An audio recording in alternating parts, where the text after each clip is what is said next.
विधानसभा निवडणुकीच्या पार्श्वभूमीवर महाविकास आघाडीमध्ये जोरदार खलबत सुरू असल्याचं दिसतंय।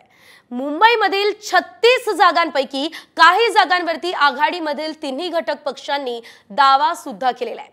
ठाकरेंच्या शिवसेनेने 22 तर काँग्रेसने 18 जागांवर दावा केलाय, तर पवारांच्या राष्ट्रवादीला 7 जागा हव्या आहेत।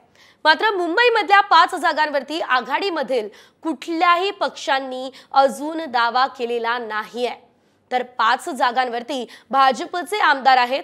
पराभवाच्या भीतीने अद्याप या जागांवर दावा करण्यात आलेला नाहीये असंच सांगितलं जातंय। तर महाविकास आघाडीच्या गोटात मुंबईमध्ये काय हालचाली सुरू आहे बघूयात। 36 पैकी 22 जागांवर ठाकरेंच्या शिवसेनेचा दावा आहे। मुंबईमधील 36 पैकी 18 जागांवरती काँग्रेसचा दावा आहे।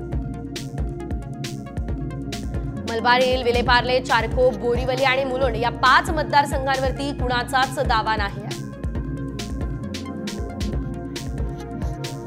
5 जागांवर भाजपचे आमदार पराभवाच्या भीतीने महाविकास आघाडीचा दावा नाही। पवारांचा राष्ट्रवादी पक्ष 7 जागांसाठी मात्र आग्रही आहे। अणुशक्तीनगर, कुर्ला, वर्सोवा, अंधेरी पश्चिम, घाटकोपर पूर्व, घाटकोपर पश्चिम, दहिसरसाठी पवारांची राष्ट्रवादी मात्र आग्रही आहे। काँग्रेसकडील धारावी ठाकरे गटाला तर ठाकरे गटाकडील भायखळा मतदारसंघ काँग्रेसला हवाय।